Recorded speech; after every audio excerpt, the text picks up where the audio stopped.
Hey there, my name's Nora. My life has been pretty complicated, if that's even the right word to describe it. It's always full of drama, and 9 out of 10 times the drama is in my family. Now, I don't have a big family, so you can imagine that it's mostly just a few individuals instigating things constantly. One of these individuals happened to be my grandpa, and this is the story of how my grandparents got divorced while being on two separate continents. I have a very close, almost parental relationship with my grandparents. You see, my mother got pregnant when she was 17. Obviously, neither of my grandparents approved, but they couldn't just kick out their pregnant daughter.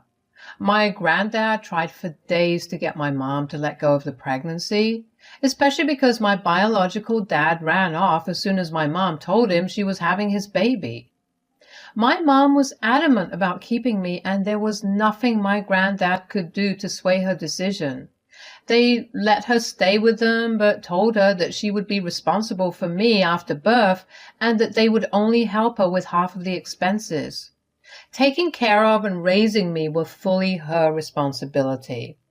Well, apparently my mom was more than ready to graduate high school and then become a full-time mom while working part-time. My mom and my grandparents made a deal that my grandparents would only look after me while my mom was at school. My dad made all these big plans for our future, but unfortunately none of them were able to come true for her. While giving birth to me, she ended up having some severe complications. She was bleeding way too much, and the doctors told her that she had to either give up on the baby or her life. Well, you can guess which one she did. It was tragic. My grandparents were inconsolable but chose to raise me themselves.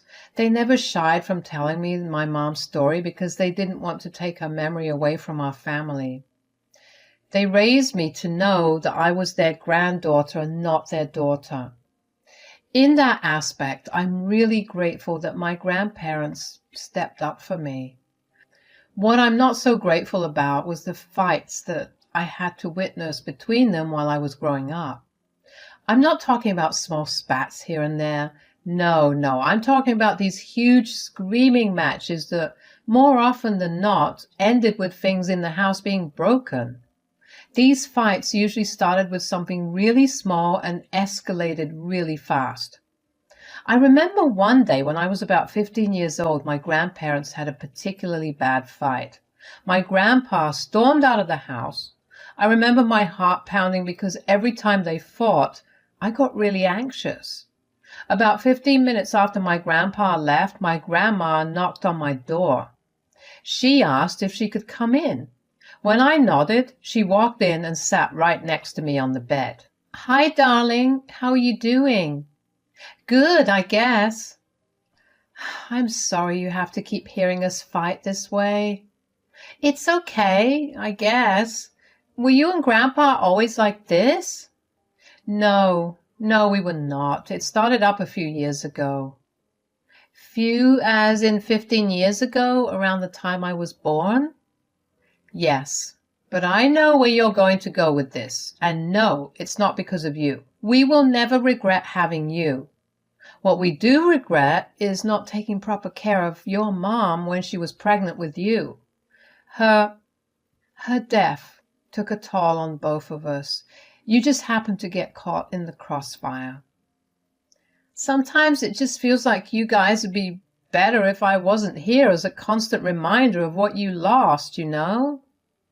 "Oh, honey, never ever think like that. I can assure you that I have never once wished you weren't a part of my life. Raising you has been the one thing that has kept me going, and it'll be the thing that will keep me going till the end of my time." "You sure?"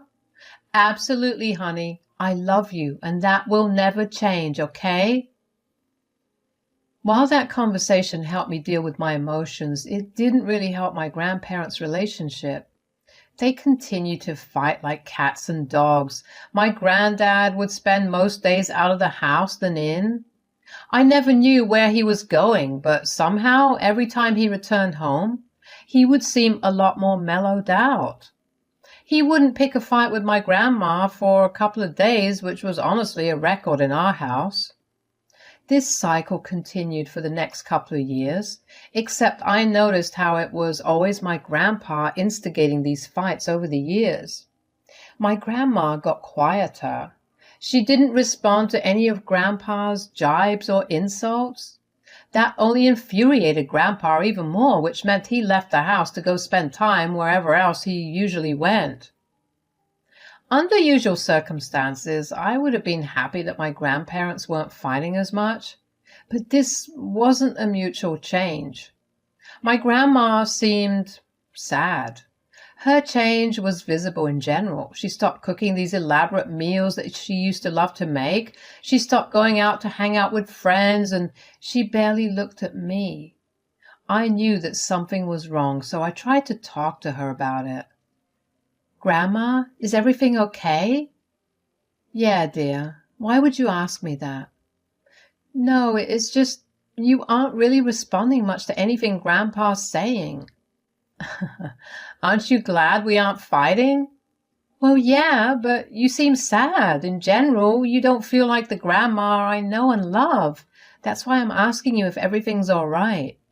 "Well, I would love to lie and say that everything's okay, but I don't like hiding things from you." "What happened? How bad is it?" "It's pretty bad, but again, I don't think you're old enough to know." "What happened to not wanting to hide things from me? Plus, I'm 18. "I don't know. Forgive me, my head's too much of a mess right now to keep track of what I'm saying."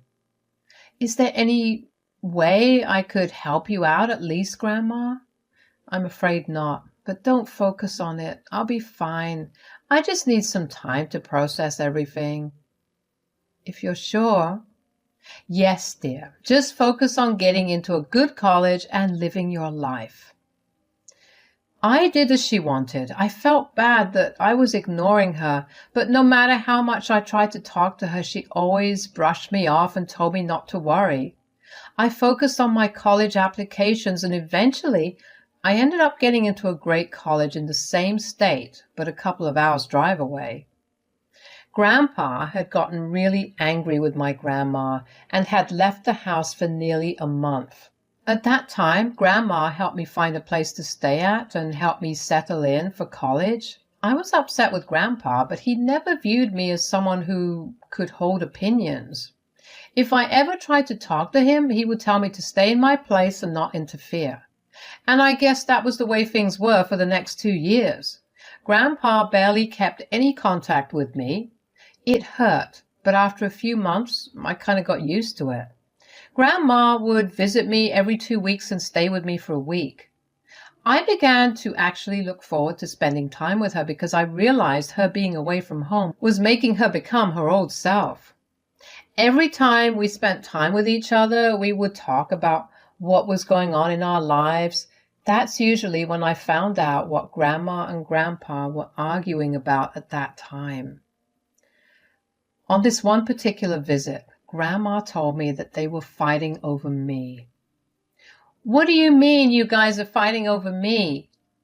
"Well, not necessarily you per se, but it includes you." "What is it then?" "Your granddad's upset that I'm spending so much time with you." "Huh, you're joking, right?" "I wish I was." "That's really funny because it's not like he loves to pick fights just so he can get out of the house." "Tell me about it." "And he could occasionally come to visit me, but he chooses not to. He has some nerve to pick a fight with you based on that." "I'm so sorry that he's been neglecting you. I've tried talking to him, but he always gets angry, and then, well, you know what happens." "It just sucks. I feel like Grandpa's upset with me." "Oh, no, I promise you that Frank's not upset with you. He's just being difficult." "Still, the audacity he has to complain about you spending time with me hurts." "I'm sorry about everything. I really am. I wish I could change things." "It's okay. I need you to not change. You're the only family I have that actually cares about me. Remember my promise. I love you, and nothing will ever change that. I'll always be here, okay?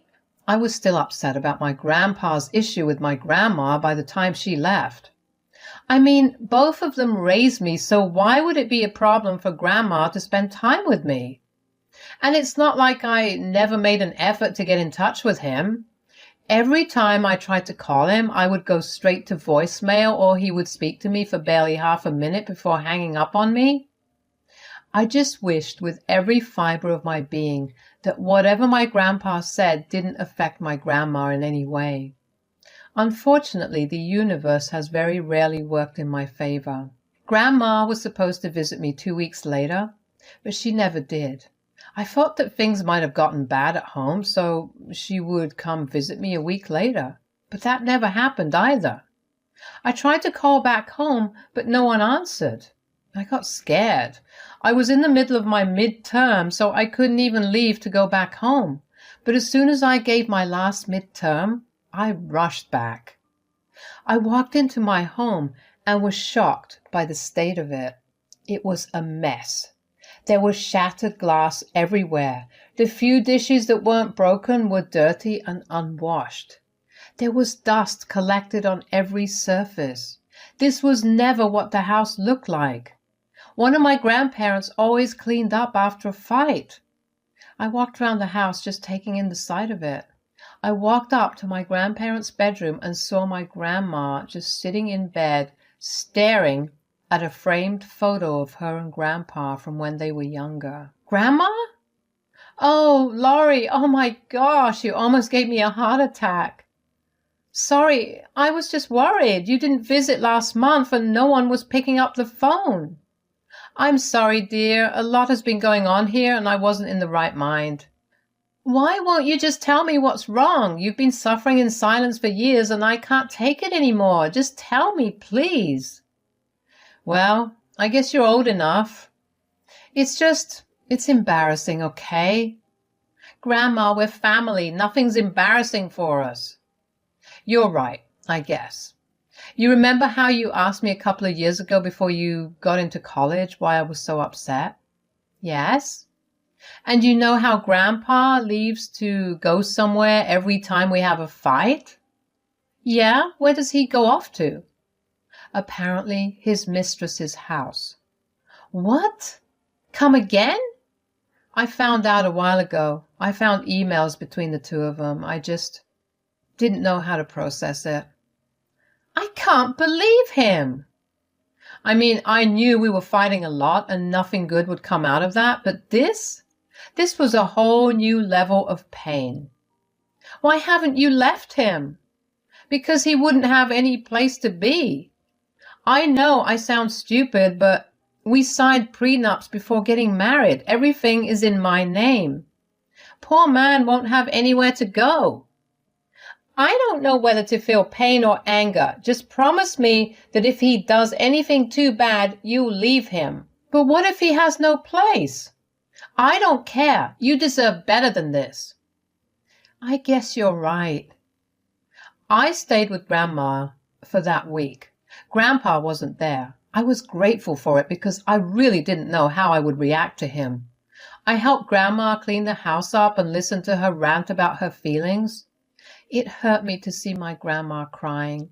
I hardly ever saw her cry, but the few times I did see her cry, it was only my grandpa that was the reason. It sucked that he was always the reason for all these negative emotions. I wanted to stay another week so I could catch Grandpa and give him a piece of my mind. But Grandma insisted I go back to college and work on my own things. She promised that she would come to visit me in 2 weeks. I went back to my flat, but I couldn't help but feel the need to track down my grandpa. I was okay with a lot of the things that went on in my house, but cheating? That was a hard no. I hated that Grandpa was putting Grandma through that, and Grandma was almost too nice about the whole thing. If I was in her place, I would have let go of Grandpa as soon as I found out that he was cheating on me. The next week, I spent all my time catching up with all the classes I missed. I stayed up most nights to catch up and even get a little ahead of every class. That weekend, I decided to try and catch a little cat nap to prepare myself to stay up all night. Right as I was about to fall asleep, my doorbell rang, and it kept ringing until I got to the door. I was already cranky because of tiredness, and at that moment I was so close to knocking whoever was outside my door unconscious. I opened the door, ready to yell, but stopped dead in my tracks when I saw my granddad standing there. My grandma was standing right behind him. She looked like she had been crying, and she refused to look at me. "Grandpa, how come the sudden visit? Did you suddenly remember me?" "Spare me the drama, Laurie. I'm here to drop her off." "Grandma? Why?" "Oh, so you suddenly don't have time or space to spend on your grandma?" "Okay, that's enough. You have no right to talk to me like that when she was the only one who actually cared about me." "I don't care. I'll be back in 8 months. Take care of her." Wait, hold up. Where are you going?" "A world tour with a friend who's currently waiting for me at the airport. Bye." With that, he left. I ushered my grandma inside. I carefully took her bags out of her hands and kept them in the spare bedroom she always used whenever she stayed over. I hugged her and just let her cry for a while. I made her a hot bath and just let her relax. I figured the last thing she wanted to do was talk. Even though my curiosity was killing me, my grandma's well-being came first. After I was sure Grandma was doing better, I asked her what was going on. "So, this friend that Grandpa's going on a trip with, is it his mistress?" "Yeah. I wish this wasn't my life, but here I am." "I don't mean to be that person, but why didn't you stop him? I mean, there should have been something you could have said or done to stop him." "You know what I realized on the drive here? You were really, really right. I deserve better than this. I've given my all to this man, and in return he's broken my trust and made my life miserable. I needed to do something worse for him." "What are you talking about?" "Oh, I'm going to make sure he never comes back. He'll rot wherever he's stuck. And the best part is I know that his mistress is only with him for the money. Once that money goes, so will she. He'll be left all alone." "I like this plan. I'll help you in any way possible, but for now, you need to get some rest." We spent the day just lazing around and watching some stupid reality TV. We cooked our favorite meals and talked for a long while. I was glad to have my grandma back. The possibility of getting revenge brought about a new surge of energy in Grandma, and I loved to see it. The next day, we got to work on our plan. Grandma told me that Grandpa was using money from their joint account to fund his trip for him and his mistress. I didn't think Grandpa could shock me anymore, but I was clearly wrong. I wanted to find him and yell at him until my throat was sore. Grandma felt the same, but she had already been doing that for years. She decided instead to withdraw all the money from the joint account. Every investment they made and every asset they bought through their joint account, she sold over the rest of the week. By the start of the next week, Grandpa would have nothing for himself. Based on his transactions, we knew that he was in Sri Lanka. Well, we wished him all the luck in the world getting out of there. Grandma contacted one of her many lawyer friends and started the process of filing for divorce. She also had lawyer friends in Sri Lanka. She contacted them to have the divorce proceedings legal either way. Her lawyer would have the papers sent to that lawyer's office in Sri Lanka. Through their contacts, they would track Frank and hand him the papers. Grandma and I were upset by everything we had to do. We were letting go of someone who was an important part of our lives just because he wanted to satisfy his desires. He let go of an entire family. We didn't have to wait too long to hear news about Grandpa. The lawyer in Sri Lanka told us that they had managed to track down Grandpa at a hotel while he was arguing with the hotel receptionist about his card payment. He was escorted to the police station where the lawyer presented him with the divorce papers. Grandpa apparently threw a whole tantrum and asked to contact Grandma, but the time difference made it impractical. They had him sign those papers and let him go. The lawyer had a PI follow Grandpa around. Initially, his mistress was happy he was free from Grandma, but she quickly realized that Grandpa was broke. It barely took her a day to pack all her things and leave. Grandpa tried to contact us, but we never picked up any of his calls. It hurt to do that to him, but he had been hurting Grandma for much longer. You know, I learned a lot of things from my grandma, but the most important thing is how to be kind, yet how to know your worth. Grandma held on for as long as she could for the man she loved. She gave him chance after chance. But when he took it too far, she knew exactly how to get back at him. I guess the saying is right. Hell really hath no fury like a scorned lover. My grandma proved it through and through. We took time after that to heal and hold each other whenever the hurt got too much. We didn't care to find out how Grandpa got back, because even if he did, he would not be able to live where he used to. With every day that passes, we grow stronger. I hope you enjoyed listening to our story.